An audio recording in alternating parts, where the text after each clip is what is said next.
Hi! எல்லாத்துக்கும் வணக்கங்க. இன்னைக்கு நம்மகிட்ட பார்த்துட்டீங்க அப்படின்னா, விவசாய நிலங்கள், விவசாயம் பண்ணக்கூடிய நிலங்கள், விவசாயம் பண்ணிட்டு இருக்க நிலங்கள் சரி, வந்து சரிங்க. விற்பனைக்கு வந்திருக்குங்க. அதாவது அக்ரிகல்ச்சர் லேண்ட் வந்து சேலுக்கு வந்திருக்குங்க. பண்றதில்லையே நான் சொன்னேன்ல உங்கள்ட்ட. லொகேஷன்ஸ் வந்து பார்த்துட்டீங்க பூரா அப்படின்னா, எடுத்துட்டு கோயம்புத்தூர்லேருந்து ஒரு போயிடுறாய்ங்க. அப்புறம் 35லேருந்து அங்க 60 போய் கிலோமீட்டர் பண்ணி சரவுண்டிங்குள்ள இந்த எல்லா ப்ராப்பர்ட்டீஸும் அமைஞ்சிருக்கு. அதோட சின்ன சின்ன கிளிப்பிங்ஸ் மட்டும் தான் நான் உங்களுக்கு ஆட் பண்ணியிருக்கேன்.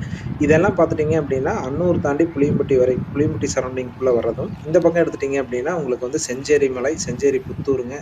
இந்த சரவுண்டிங்ல நெகமம், இந்த சரவுண்டிங்குள்ள தான் இந்த ப்ராப்பர்ட்டீஸ் எல்லாமே இருக்கு. இது எல்லாமே வந்து விவசாயம் பண்ற அளவுக்கு இருக்கக்கூடிய ப்ராப்பர்ட்டீஸ்ங்க. சும்மா ஜஸ்ட் இன்வெஸ்ட்மென்ட் பார்க்கறதுனாலும் பார்க்கலாம். பட் இதுல தண்ணி சோர்ஸஸ்லாம் இருக்கங்காட்டி விவசாயம் தாராளமா பண்ணலாம். இதோட ஆவரேஜ் காஸ்ட் வந்து பார்த்துட்டீங்க அப்படின்னா, மினிமம் பட்ஜெட் ஆஃப் சென்ட் வந்து ஏக்கர் வந்து பார்த்தீங்கன்னா, 60 லேக்ஸ் பிளஸ்ல தான் இருக்குங்க. உங்களுக்கு விவசாய லேண்ட் பார்த்துட்டு இருக்கீங்க, இல்ல ஒரு ஃபார்ம் ஹவுஸ் மாரி கட்டணும், வீக்கெண்ட் ஸ்பெண்ட் பண்ற மாரி ஒரு ப்ராப்பர்ட்டீஸ் வேணும், சின்ன பட்ஜெட்ல வேணும், ஒரு 1 ஏக்கர் வேணும் அப்படின்றவங்க எங்கள கான்டாக்ட் பண்ணுங்க. மேலும் எங்க சேனல் சப்ஸ்கிரைப் பண்ணுங்க. Thank you.